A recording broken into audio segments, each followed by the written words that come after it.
नमस्कार, स्वागत है आपका चुनाव आज तक में। मैं हूं आशुतोष भाटिया। चुनावी चर्चा में आज हम जिक्र करेंगे नीतीश कुमार का। वो नीतीश कुमार जो इस वक्त केंद्र सरकार के साथ हैं, एनडीए गठबंधन का हिस्सा हैं, प्रधानमंत्री नरेंद्र मोदी के साथ हैं। लेकिन हाल ही में नीतीश कुमार ने एक ऐसा फैसला ले लिया है जो कहीं ना कहीं से बीजेपी को भी नागवार जरूर गुजरेगा, भले ही बीजेपी आगे होकर इस बात को कहे या ना कहे। जी हां, नीतीश कुमार ने झारखंड में विधानसभा चुनाव लड़ने की का निर्णय ले लिया है और इस बाबत नीतीश कुमार के जो मंत्री हैं श्रवण कुमार, उन्होंने ऐलान भी कर दिया है कि पार्टी झारखंड में विधानसभा का चुनाव लड़ेगी। जेडीयू का देखा जाए तो झारखंड में कोई खास वजूद नहीं है राजनीतिक तौर पर, लेकिन अगर जेडीयू ने झारखंड की कुछ सीटों पर विधानसभा चुनाव लड़ने का ऐलान कर दिया है और वो चाहते हैं कि बीजेपी के साथ ये गठबंधन हो, तो ये स्थिति बीजेपी की मुसीबत बढ़ाने वाली है। ऐसे में बीजेपी क्या करेगी? बीजेपी को मन महसूस कर झारखंड में क्या नीतीश कुमार के साथ सीटों का समझौता करना पड़ेगा? और अगर ऐसा होगा तो झारखंड की 81 विधानसभा सीटों में जेडीयू को कितनी सीटें देने के लिए बीजेपी राजी होगी? क्योंकि बीजेपी के साथ आजसू भी झारखंड में उसकी एक प्रमुख सहयोगी है। इसी पर चर्चा करने के लिए हमारे साथ जुड़ चुके हैं हमारे सहयोगी पटना से शशि भूषण। स्वागत है आपका शशि भूषण चुनाव आज तक में। जी। आप ही से मैं समझना चाहूंगा कि इस संबंध में हो क्या रहा है, आखिर नीतीश कुमार की मंशा क्या है? चंद रोज पहले हमने देखा कि दिल्ली में नीति आयोग की बैठक होती है।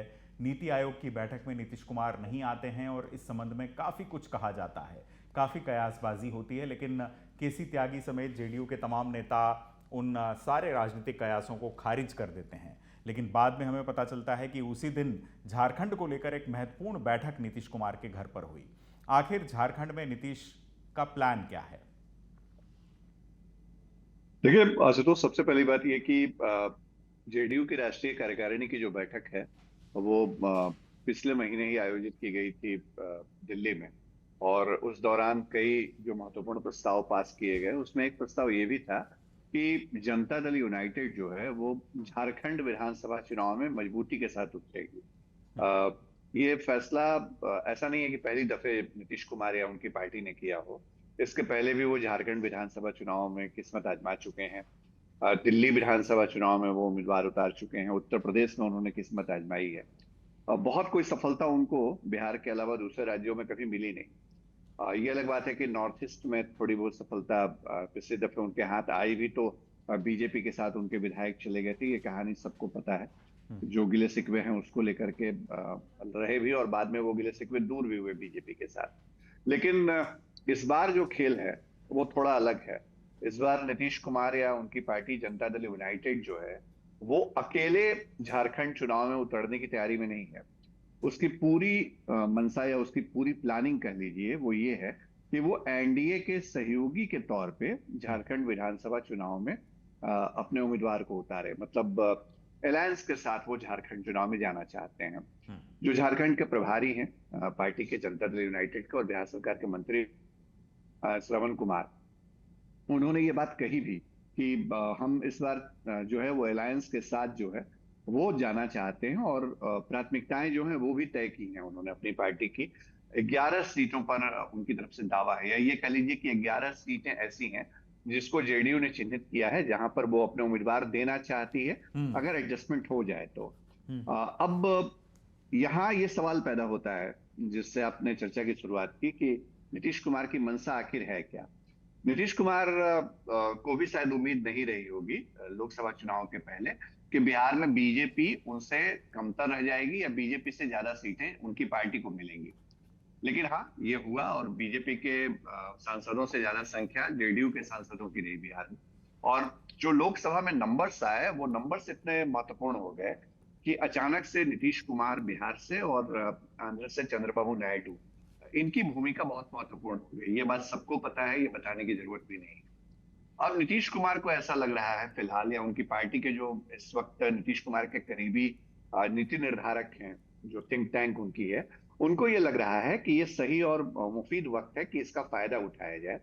नीतीश कुमार भी जानते हैं, उनकी पार्टी के लोग भी जानते हैं कि अकेले अगर वो झारखंड विधानसभा चुनाव के मैदान में उतरेंगे तो शायद उनका खाता ना खुले, जैसा पहले भी होता आया है। हम्म। लेकिन इस बार मौका ऐसा है कि अगर एनडीए अलायंस में उनको एडजस्ट कर लिया जाता है, अगर बीजेपी के साथ वो सहमति बना पाते हैं, ठीक है, उन्होंने 11 सीटों से चर्चा की शुरुआत की है, लेकिन अगर 2, 3, 4 जो भी संख्या मिनिमम पर आकर के बीजेपी अगर मान भी जाती है, तो बहुत ज्यादा चांसेज होंगे कि उनका खाता झारखंड असेंबली में खुलेगा। और शायद यही वजह है कि इस बार नीतीश कुमार या उनकी पार्टी झारखंड में बीजेपी के कंधे पर सवार होना चाह रही है, और इसीलिए ये पूरी तैयारी भी दिख रही है, आशुतोष। तो ये जो बात है ये दरअसल वाकई में बीजेपी के साथ कोई गठबंधन अभी हो गया है या होना तय अभी हम मान सकते हैं, या फिर इन्होंने अपनी तरफ से आकर एक एकता दिखाने भर के लिए ये बात कही है कि हम एनडीए गठबंधन के साझेदार के तौर पर वहां पर चुनाव लड़ेंगे? नहीं, देखिए, अभी तक जो एनडीए का स्वरूप रहा है, आप 2014 में तो नीतीश कुमार साथ में थे नहीं, बाद में आए, 2017 में आए, लेकिन 2019 में जब वो बीजेपी के साथ थे भी, तब भी राष्ट्रीय स्तर पर जो एनडीए का स्वरूप है वो उस तौर पे दिखा नहीं जो फिलहाल दिख रहा है। उसकी सबसे बड़ी वजह ये रही कि बीजेपी के पास अपना नंबर था लोकसभा में, उनके पास इतना क्लियर मेजोरिटी थी उनके पास कि बहुत ज्यादा सहयोगी दलों को उन्होंने तवज्जो नहीं दी। और जब जेडीयू दूसरे राज्यों में अटेम्प्ट करती भी थी दूसरे चुनावों में, तो ये कहा जाता था कि बिहार और में जेडीयू और बीजेपी का अलायंस है, इसके बाहर हम अलग अलग हैं। लेकिन इस बार की स्थितियां और परिस्थितियां दूसरी हैं। इस बार बीजेपी भी एक मैसेज देने की कोशिश कर रही है, या कम से कम अब तक जो चीजें दिखी हैं उसमें एनडीए वाला स्वरूप ज्यादा दिखता है। और ये एक ऐसी वजह है जिस वजह से जेडीयू भी शायद ये अटेम्प्ट लेने की कोशिश कर रही है कि झारखंड में हम अगर एनडीए के पार्ट हैं तो झारखंड में हमको एडजस्ट किया जाए, और झारखंड में अगर उनका एडजस्टमेंट होता है एनडीए अलायंस के अंदर, मतलब बीजेपी के साथ, और जैसा आजसू पहले से वहां है, तो उनके लिए बहुत अच्छी स्थिति बनेगी वहां पे कि वो कुछ सीटों पे जीत हासिल कर सकते हैं और संभावनाएं बढ़ेंगी उनकी। और यही कमिटमेंट उन्होंने अपने राष्ट्रीय कार्यकारिणी की बैठक में दिखाया भी है कि बिहार से आगे वो दूसरी जगहों पे अपनी पार्टी का संगठन का विस्तार करना चाहते हैं, दूसरे राज्यों में चुनाव लड़ना चाहते हैं। पहले भी, जैसा मैंने कहा कि पहले भी वो चुनाव लड़ते आए। उत्तर प्रदेश में तो तैयारी थी कि एक समय में आरसीपी सिंह हुआ करते थे, जेडीयू के संगठन को देखते थे, राष्ट्रीय महासचिव थे। अब वो बीजेपी के अंदर हैं, पूर्व केंद्रीय मंत्री। वो तो यूपी में जब घुमा करते थे चुनाव प्रचार के दौरान, तो हमने देखा है 17 में उनके पक्ष में नारे लगते थे कि मुख्यमंत्री आरसीपी सिंह होंगे उत्तर प्रदेश में, जेडीयू के उम्मीदवार। तो लेकिन वो दौर जाता रहा, धीरे धीरे जो असफलताएं थी दूसरे राज्यों में, उन असफलताओं के बीच अब जेडीयू जहां खड़ी है इस वक्त, उसको ये लगता है कि शायद बीजेपी के कंधे पर अगर वो झारखंड में सवार होती है तो उसका खाता वहां खुल सकता है। और यही वजह है, और जो मौजूदा परिस्थितियां हैं आशुतोष, उन परिस्थितियों में शायद उनको ये भी लग रहा है कि अगर हम कोई डिमांड रखेंगे इस तरीके से। अब देखिए, बहुत दिलचस्प रहा कि खीरू महतो समेत जो जेडीयू का पूरी यूनिट है झारखंड की, वो नीतीश कुमार से मुलाकात करने आई। उसके पहले जो निर्दलीय विधायक है वहां से, सरयू राय, तो वो भी मिलने आए थे। तब ये भी चर्चा हुई कि सरयू राय जो है, जो कभी बीजेपी के नेता हुआ करते थे, वो शायद नीतीश कुमार के साथ एक अलायंस में आ जाएं, या नीतीश कुमार उनको एक बड़ी भूमिका दे दें अपनी पार्टी की तरफ से। अब सरयू राय के साथ क्या डायलॉग नीतीश कुमार का होता है ये देखना होगा, क्योंकि लेकिन नीतीश कुमार के साथ उनके अपने व्यक्तिगत संबंध हैं, इससे कोई इंकार नहीं करता। नीतीश कुमार भी नहीं करते हैं और सरयू राय भी नहीं करते। लेकिन हाँ, ये भी सच्चाई है कि रघुवर दास के साथ जो 36 का आंकड़ा सरयू राय का बना, और जिस तरह वो निर्दलीय जीते वहां से, उसके बाद अगर जेडीयू उनको अपने साथ इंटरटेन करती है, या उनकी पॉलिटिक्स जेडीयू के बूते आगे बढ़ती है, तो अलायंस के लिए कितना अच्छा होगा। क्या बीजेपी इन कंडीशन पे मानेगी? लेकिन हाँ, एक बात जो नीतीश कुमार को या उनकी पार्टी के लोगों को, जो इस वक्त पॉलिसी मेकर हैं, उनको ये लग रहा है कि शायद बीजेपी के ऊपर थोड़ा प्रेशर बनाने का, या इस प्रेशर के जरिए कि केंद्र में हमारे नंबर्स बहुत महत्वपूर्ण हैं, थोड़ा बार्गेन करने की स्थिति है। इसीलिए उन्होंने 11 सीटों से फिलहाल शुरुआत करी है। हो सकता है ये सीटें 2 हो, 3 हो, 4 हो, जहां जाके एडजस्ट हो जाए। लेकिन उनका पूरा फोकस इस बार इस बात पे है आशुतोष कि अकेले चुनाव न लड़के झारखंड में जो है वो बीजेपी के साथ उनके एलआई के तौर पे चुनाव लड़ा जी। हाँ, देखिए पहली कोशिश तो उनकी नेचुरली यही होगी कि वो बीजेपी के साथ चुनाव लड़ना चाहेंगे। मैं आपसे ये पूछना चाहूँगा यहाँ पर कि जो 11 सीटों की हम बात कर रहे हैं, खीरू महतो ने जब नीतीश कुमार से मुलाकात की थी उनके घर पे, तो 11 सीटों की सूची सौंपी थी कि भाई ये वो 11 विधानसभा सीटें हैं जिन पर हर सूरत में हमको अपना उम्मीदवार खड़ा करना चाहिए। लेकिन क्या आधिकारिक तौर पर बीजेपी को ये बात कन्वे कर दी गई है कि हम झारखंड में 11 सीटों को चाहते हैं, या इस संबंध में अभी कोई वार्तालाप हुआ ही नहीं है? देखिए, इस सवाल का जवाब देना थोड़ा मुश्किल है, क्योंकि जब सीटों के तालमेल या अलायंस को लेकर बातचीत होती है तो नेता अब मीडिया के जरिए बयान कम देते हैं। हाँ, एक एक जरूर ऐसी बात है कि अगर खीरू महतो ने मुलाकात की, पूरे जेडीयू की यूनिट ने बैठक की नीतीश कुमार के साथ, और उसी वक्त श्रवण कुमार का यह बयान आया कि 11 सीटों को पार्टी ने चिन्हित किया है, और वो बयान अगर मीडिया में दिया गया तो इसका सीधा एक मकसद तो ये है कि अपनी ताकत को जनता दल यूनाइटेड दिखाना चाहता है कि वो उसकी ताकत कितनी है या तैयारी कितनी सीटों पे है। ये मैसेज उन्होंने एक पब्लिक प्लेटफॉर्म पे सार्वजनिक किया मीडिया के जरिए, पहली बात। दूसरी बात, फिलहाल जेडीयू में नीतीश कुमार की जगह जो उनके कार्यकारी अध्यक्ष हैं, पार्टी के राष्ट्रीय कार्यकारी अध्यक्ष संजय झा, वो उस भूमिका में दिख रहे हैं कि बीजेपी के साथ कैसे सामंजस्य बैठाया जाए, कैसे अलग अलग मसलों पे बात की जाए। पिछले दिनों उन्होंने प्रधानमंत्री नरेंद्र मोदी से भी मुलाकात की थी। अब ये तो नहीं कह सकते हैं सीधे सीधे कि प्रधानमंत्री से बातचीत में झारखंड के मसले पे चर्चा हुई हो, क्योंकि बीजेपी जिस सिस्टम के साथ चलती है वहां राष्ट्रीय अध्यक्ष की भूमिका अलग होती है। सरकार में जो लोग बैठे हैं, जैसे प्रधानमंत्री सरकार के मुखिया हैं, तो वहां सरकार वाली बातचीत होती है। अगर आप, ठीक है, प्रधानमंत्री का ही फैसला अगर माना जाए कि होता है बीजेपी में, जो है भी, तो भी अगर बातचीत का तरीका या सिस्टम जो है या रास्ता जो है वो जेपी नड्डा जो पार्टी के राष्ट्रीय अध्यक्ष हैं उनसे होते हुए आता है। तो उन परिस्थितियों में संजय झा दिल्ली में बैठे हैं, नीतीश कुमार के पार्टी के राष्ट्रीय कार्यकारी अध्यक्ष भी हैं, पार्टी के सांसद भी हैं, सत्र भी चल रहा है संसद का। तो कब उनकी मुलाकात किससे हो रही है, किस बात जी पे चर्चा हो रही है, ये अटकल लगाना या इस बाबत कुछ कहना शायद बहुत सही नहीं होगा इस वक्त। लेकिन हाँ, अगर चर्चा छिड़ी है कि 11 सीटों पे जेडीयू लड़ना चाहता है झारखंड के अंदर, तो संभव है कि ये बात कहीं ना कहीं बीजेपी तक पहुंचाई गई हो। बीजेपी भी देख रही होगी जो लगातार वहां तैयारी कर रही है, और जिस तरह से सारी चीजें हो रही हैं उसमें उनको ऐसा लगता है कि आजसू उनके लिए ज्यादा फायदेमंद है। वो पुरानी एलआई है झारखंड में, और जेडीयू को साथ रखने से वाकई क्या कोई फायदा होगा जमीन पर, इसको भी बीजेपी बहुत तरीके से नफा नुकसान को तौलेगी, और उसके बाद ही आगे फैसला होगा। ये बात भी तय मानी है आशुतोष।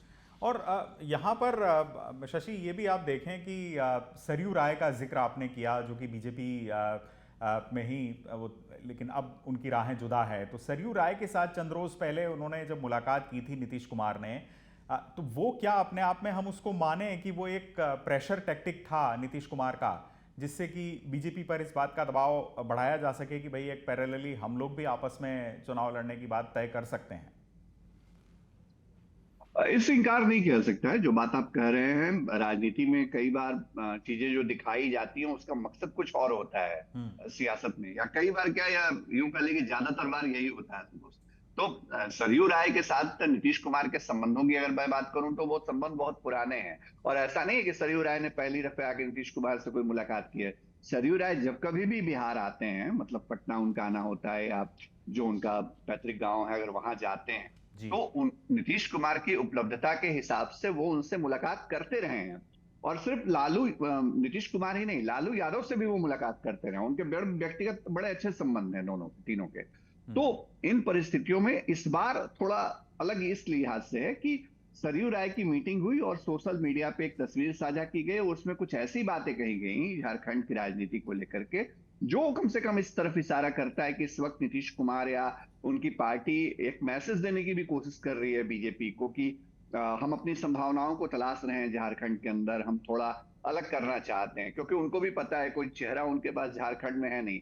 खीरू महतो पार्टी के सांसद हो सकते हैं, पार्टी के प्रदेश अध्यक्ष हो सकते हैं, लेकिन इतना बड़ा फेस नहीं है जेडीयू की तरफ से जो कि चुनावी चेहरा हो, मतलब विधानसभा के लिहाज से। हाँ, उसके मुकाबले सरयू राय अगर जेडीयू के साथ आते हैं या वो वहां उनकी भूमिका अगर कुछ तय होती है, तो उन परिस्थितियों में सरयू राय के फेस का फायदा नीतीश कुमार या उनकी पार्टी उठा सकते हैं झारखंड में। ये भी एकदम 100% सच बात। जी। और आपको क्या लगता है शशि, अब तक जो एनडीए का कार्यकाल रहा है, यानी केंद्र में जब से सरकार बनी है तब से लेकर अब तक, कहीं कोई डिफरेंस ऑफ ओपिनियन आपको नजर आ रहा है, या नीतीश कुमार पूरी तरह से कंफर्टेबल हैं फिलहाल, या आपको ऐसा लगता है कि कुछ सुगबुगाहट है?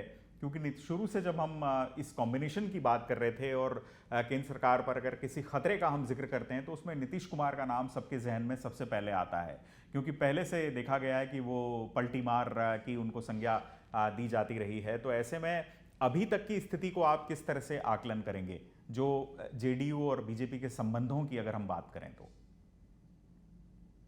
देखिए संतोष, मुझे ऐसा लगता है कि नीतीश कुमार इस वक्त सबसे ज्यादा कंफर्ट जोन में है, क्योंकि अब देखिए बीजेपी के ही नेता 2024 के जो मौजूदा लोकसभा चुनाव हालिया हुए, उसके बाद बीजेपी के ही नेता ये कह रहे हैं कि नीतीश कुमार के नेतृत्व में ही 2025 का हम विधानसभा चुनाव लड़ेंगे।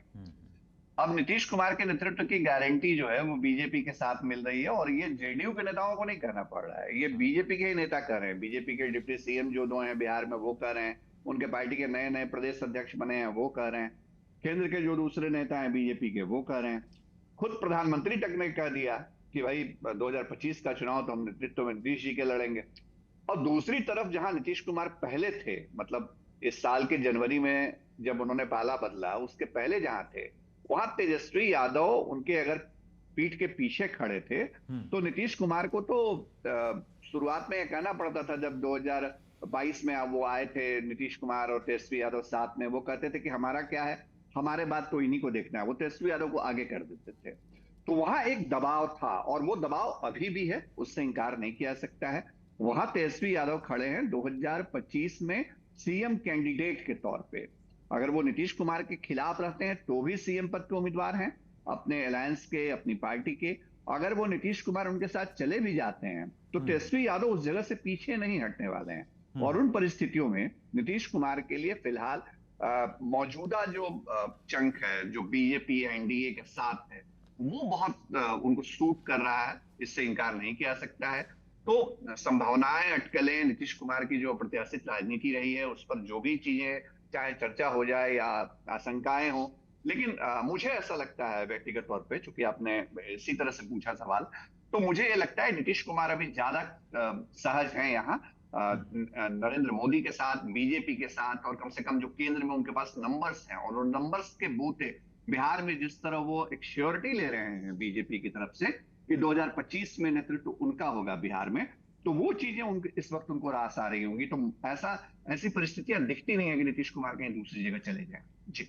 और झारखंड में ये जो अंडरस्टैंडिंग नीतीश कुमार चाहते हैं बीजेपी के साथ हो जाए और साझा तौर पर एनडीए गठबंधन वहाँ पर चुनाव लड़े, इस पर अब तक क्या बीजेपी की तरफ से कोई रिएक्शन या प्रतिक्रिया आई है कि वो जेडीयू के साथ गठबंधन को लेकर वो खुद क्या सोचते हैं इस संबंध में? अगर हमारे दर्शकों को आप अपडेट करें।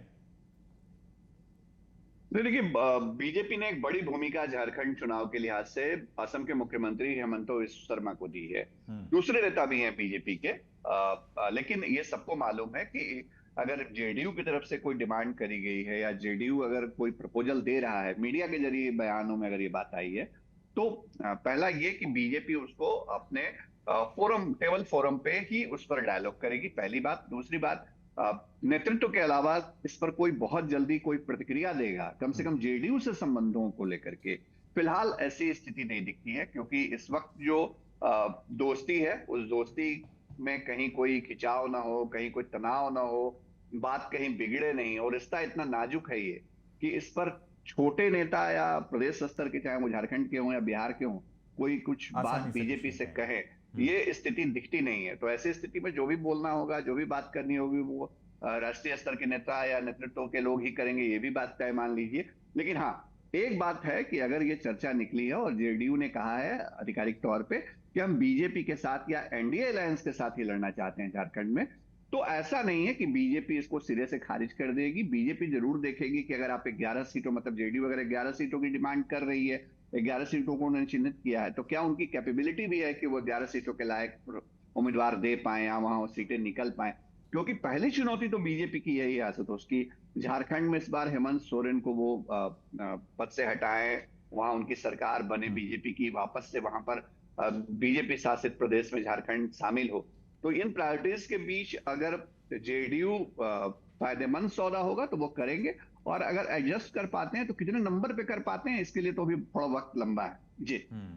और एक चीज़ और मैं आपसे याद झारखंड के बारे में पूछना चाहूँगा शशि, क्योंकि उस इलाके की राजनीति को आप बखूबी समझते हैं कि झारखंड में लोकसभा चुनाव जब हमने देखा तो एक चेहरा जिसकी सबसे ज़्यादा चर्चा हुई देश के उन निर्दलीय उम्मीदवारों में से वो था जयराम महतो, जिसने काफ़ी सुर्खियां बटोरी। गिरिडीह लोकसभा क्षेत्र से चुनाव लड़ा, चुनाव जीता नहीं, चुनाव वो हार गए, लेकिन जिस तरीके से ट्रैक्शन उन्होंने जनरेट किया झारखंड में और अब विधानसभा चुनाव में भी ताल ठोक रहे हैं, कुल मिलाकर 61 सीटों पर चुनाव लड़ने का ऐलान उन्होंने किया है। अब झारखंड में जो जातीय समीकरण हैं और जिस तरह के मुद्दे जातीय समीकरणों के अलावा जयराम महतो आम जनता की, आम लोगों की, युवाओं की आजीविका से जुड़े हुए लाइवलीहुड इश्यूज उठा रहे हैं और धरने प्रदर्शनों में शामिल होते हैं, उसको देखते हुए आपको क्या लगता है, हम ये मानकर चलें कि झारखंड में जो मुकाबला है इस बार वो त्रिकोणीय होने जा रहा है, इंडिया गठबंधन बनाम एनडीए बनाम जेबीकेएसएस, या ये कहना थोड़ी जल्दबाजी होगा? मुझे लगता है जो आखिरी बात आपने कही आशुतोष, मैं उसी के साथ जाना चाहूंगा। अभी थोड़ी जल्दबाजी होगी, क्योंकि जो प्रयास जयराम महतो कर रहे हैं झारखंड में, लगभग वैसे ही कोशिश बिहार में इस बार प्रशांत किशोर करने में जुटे हुए हैं। वो जनसुराज अभियान चला रहे हैं बिहार में, उनकी पार्टी की उनकी लॉन्चिंग है 2 अक्टूबर को। तो वो भी वहां पर यहाँ पर एक तीसरा कोण बिहार में बनाने की कोशिश कर रहे हैं और जयराम महतो झारखंड में बनाने की कोशिश कर रहे हैं। लेकिन जब तक आप चुनावी राजनीति में उतरते नहीं है, जब तक आपका परफॉर्मेंस या स्ट्राइक रेट आपका नहीं दिखता है, वोटिंग में आपका कितना, मतलब आपकी कितनी पकड़ है, वो चीजें नहीं दिखती हैं, तब तक कयासों पे तो चुनाव वाली राजनीति होती नहीं है। हाँ ठीक है, आप कोशिश कर सकते हैं, आप अच्छे मुद्दों को लेकर के राजनीति में एक्टिव हो सकते हैं, लेकिन बीजेपी और दूसरा जो कोना है, मतलब एक कोना झारखंड में एनडीए का है एक कोण, और दूसरा कोण फिलहाल जो सामने दिखता है वो हेमंत सोरेन का है, मतलब जिसके साथ कांग्रेस है, आरजेडी है, जेएमएम है, तमाम पार्टियां हैं। तो अभी सीधी लड़ाई तो कम से कम इन्हीं दोनों के बीच दिख रही है। और हेमंत सोरेन जब जमानत पर जब से बाहर आए हैं तब से उनका तेवर, उनका वर्किंग स्टाइल, बहुत सारी चीजें बदली हैं। जो लुक्स उन्होंने इस वक्त अपनाया है, वो एक छवि दिखती है शिबू सोरेन की।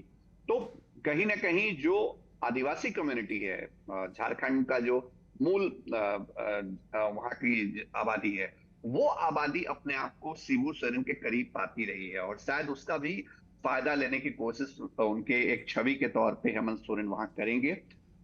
ये भी माना जा रहा है, बहुत सारी चीजें उन्होंने बदली हैं अपनी राजनीति, अपने सरकार में। तो अभी देखना होगा आगे जैसे जैसे क्या चीजें आती हैं, जयराम रमेश क्या कुछ फैक्टर वहां हो पाते हैं, उनके साथ कौन लोग जाते हैं, या जयराम महतो ही किसी दूसरे अलायंस के साथ चले जाते हैं। तो ये चीजें जो है अभी इसमें बहुत वक्त लगना है, क्योंकि अभी तो माहौल धीरे धीरे गर्म हो रहा है झारखंड विधानसभा चुनाव को लेकर। लेकिन फिलहाल जेडीयू ने एक तीर निकाला है अपने तर्कस से, और तीर वहां पहले से खड़ा है जेएमएम वाला, ये भी देखना होगा वहां पर जी। जयराम महतो ने तो चंद रोज पहले ये कहा है ऑन रिकॉर्ड कि भाई इस विधानसभा चुनाव में हम अकेले ही मैदान में उतरेंगे, किसी के साथ हमारा गठबंधन नहीं होने जा रहा है, लेकिन चुनाव के बाद हम झारखंड के हितों को देखते हुए किसी पॉलिटिकल कॉम्बिनेशन को हम सहयोग दे सकते हैं। बहरहाल होगा क्या, ये भविष्य के गर्भ में है।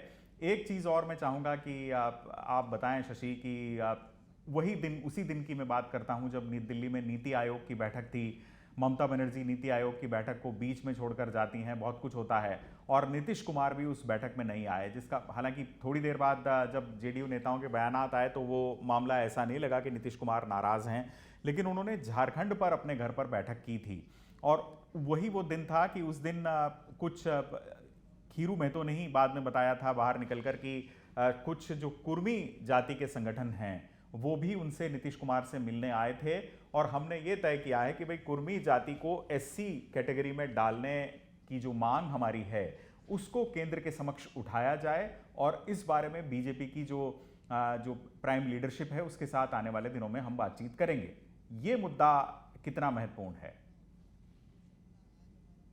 देखिए, कुछ मुद्दों पे नीतीश कुमार ने एक दबाव बना के तो रखा है मौजूदा सरकार के ऊपर। अब देखिए, जाति जनगणना को लेकर के जब राहुल गांधी संसद में सवाल पूछते हैं तो वो जेडीयू को कोट करते हैं, और जेडीयू की तरफ सबका इशारा होता है। आरजेडी, कांग्रेस, तमाम जो दूसरे विपक्षी दल हैं वो नीतीश कुमार की तरफ देखते हैं कि भाई, जाति जनगणना तो आपने बिहार में करा दी हमारे साथ रहते हुए, लेकिन केंद्र में आप मजबूती से इसको क्यों नहीं डिमांड कर पा रहे हैं। अब नीतीश कुमार ने नीति आयोग की बैठक को अगर स्किप किया तो इसमें बिहार में जो हम लोग रिपोर्टिंग करते हैं उसमें हमको ऐसा नहीं लगता है कि बहुत बड़ा कोई फैक्टर था ये, क्योंकि नीतीश कुमार पहले भी ऐसी बैठकों को स्किप करते रहे हैं। तो उसमें बहुत संभावनाएं या बहुत अप्रत्याशित कुछ हो गया ऐसा कुछ हमें नहीं दिखा। इसीलिए आपने सही कहा कि बयान भी आए जेडीयू नेताओं के, उनसे लगा नहीं कि कुछ ऐसी कोई बात हो गई है। नीतीश कुमार ऐसी बैठकों से दूर रहते आए हैं पहले से। लेकिन हाँ, एक बात जरूर है कि ऐसी ही एक बैठक जब हुई थी बिहार के अंदर, जब नीतीश कुमार आरजेडी के साथ थे, तो उसी बैठक में खिचड़ी भी पकी थी। पूर्वी क्षेत्रीय परिषद की बैठक हुई थी, उसमें अमित शाह और नीतीश कुमार बैठे थे और वहां से कहानी शुरू हुई थी। वो खबर भी हम लोगों ने तभी से दिखाई हुई थी। लेकिन हाँ, एक बात जो है, नीतीश कुमार के बारे में, ये भले ही उनके विरोधी कहते हो, चाहे वो बीजेपी का भी विरोध में रहती हो वो कहती हो, या आरजेडी अगर विरोध में है तो वो कहती है, नीतीश कुमार थक चुके हैं, वो उनकी सोचने की क्षमता वैसी नहीं है। लेकिन एक बात जो जरूर है कि स्थितियां, परिस्थितियां, या राजनीति में से संयोग होता है ना, वो चीजें ऐसी होती हैं जो किसी भी लीडर को बड़ा बना देती हैं या उनकी भूमिका को महत्वपूर्ण कर देती हैं। तो वक्त फिलहाल नीतीश कुमार के साथ है। दावे भले ही जो भी किए जाए नीतीश कुमार की मजबूती को लेकर के या उनके शार्पनेस को लेकर के, लेकिन हाँ, एक बात जरूर है कि नीतीश कुमार फिलहाल मजबूत हुए हैं इस लोकसभा चुनाव के बाद। और यही वजह है कि वो अलग अलग कोण बनाने की कोशिश जो है बिहार से बाहर भी कर रहे हैं। अभी उन्होंने झारखंड से शुरुआत की है, आने वाले वक्त में और कहां पर उनकी नजर जाती है इसके लिए हमको थोड़ा इंतजार करना होगा। जी। आशुतोष, और बीजेपी के लिए ये कितना मुश्किल होगा इस कॉम्बिनेशन में नीतीश कुमार को एडजस्ट करना, आपसे मैं समझना चाहूँगा शशि, क्योंकि बीजेपी का वहाँ पर झारखंड में अभी आजसू के साथ पहले से उनका अलायंस है और आजसू पुरानी साझेदार बीजेपी की रही है। तो ऐसे में अब नीतीश कुमार को भी साथ में लाना होगा। बीजेपी के लिए ये स्थिति, बीजेपी इसको किस रूप में लेगी? देखिए, पहली प्रायोरिटी तो आजसू होगी झारखंड में बीजेपी के लिए, ये बात बिल्कुल तय है। अगर एडजस्ट करना पड़ा जेडीयू को तो जेडीयू को कितनी सीटें दी जाएंगी या कौन सी सीटें दी जाएंगी, इसके लिए बहुत बीजेपी को भी होमवर्क करना होगा। 11 अलग अलग असेंबली की सूची दे देने से, 11 उम्मीदवारों की तरफ से दावा ठोक देने से नहीं होता है, ये भी एक तय बात है। हाँ, ये माना जा सकता है कि कुछ एक ऐसी सीटें हों जो पलामू रीजन में या कोडरमा रीजन में हो, जिन सीटों पर शायद अगर जेडीयू दावा करे और वहां ऐसी संभावनाएं दिखें कि यहाँ जो जेडीयू का बेस वोट है अगर वो वहां उसके उसकी प्रेजेंस है, तो शायद वहां पर बात बन सकती है। या ये भी संभावनाएं हो सकती हैं, कई बार होता है, हमने देखा बिहार में भी कि बीजेपी सीट भी देती है और बीजेपी कैंडिडेट भी देती है, तो शायद ऐसी परिस्थितियां ना बन जाए। तो ये सारे ऐसे प्रश्न हैं जिन सवालों का जवाब मिलने में वक्त तो लगेगा। लेकिन हाँ, ये कह सकते हैं कि झारखंड में जो चुनावी खिचड़ी पकनी है, उसके लिए जो चूल्हा है वो जल चुका है, हंडी चढ़ चुकी है। अब कितना वक्त लगता है, कैसे कैसे उसमें फ्लेवर आते हैं गरम मसाले के और क्या क्या तड़का लगता है, ये जी। तो धीरे धीरे जैसे जैसे परत दर परत राजनीति आगे बढ़ेगी वो मालूम पड़ेगा। आशुतोष, चलिए, बहुत शुक्रिया करेंगे आपका शशि इस पूरी जानकारी के लिए। तो कुल मिलाकर बात यह है कि अब झारखंड में भी विधानसभा चुनाव में नीतीश कुमार ताल ठोकना चाहते हैं और उनकी मंशा है कि 11 विधानसभा सीटों पर बीजेपी उन्हें चुनाव लड़ने का मौका दे। इस बारे में आधिकारिक तौर पर कोई बाहर से कोई ऐलान या कोई मीटिंग्स तो जेडीयू और बीजेपी के बीच होती हुई नहीं दिखी है, लेकिन अंदर खाने बीजेपी के साथ बातचीत ज़रूर चल रही होगी। और जाहिर तौर पर नीतीश कुमार ने संजय झा को ये पूरा मसला सौंपा है कि बीजेपी की केंद्रीय लीडरशिप के साथ वो इस बारे में बात करें। तो काफ़ी इंटरेस्टिंग झारखंड का इस बार मुकाबला होने जा रहा है और देखना होगा कि इस झारखंड के मुकाबले में हमने बात की जयराम महतो की भी कि क्या वो कोई ऐसा इम्पैक्ट क्रिएट कर पाएंगे जो कि झारखंड के इस मुकाबले को त्रिकोणीय बना पाए। आने वाले दिनों में जब झारखंड विधानसभा चुनाव का प्रचार परवान चढ़ेगा तो ये बात हमें पता चलेगी। और हमें नहीं भूलना चाहिए कि झारखंड में इस बार AIMIM भी ताल ठोक रही है। झारखंड का चुनाव बेहद दिलचस्प होने जा रहा है। आज की इस चुनावी चर्चा में फिलहाल मेरे साथ इतना ही। रोज शाम 5 बजे आप किसी अहम चुनावी विषय पर मेरे साथ ठीक इसी वक्त चुनाव आज तक पर जुड़ सकते हैं। अभी के लिए इतना ही। नमस्कार।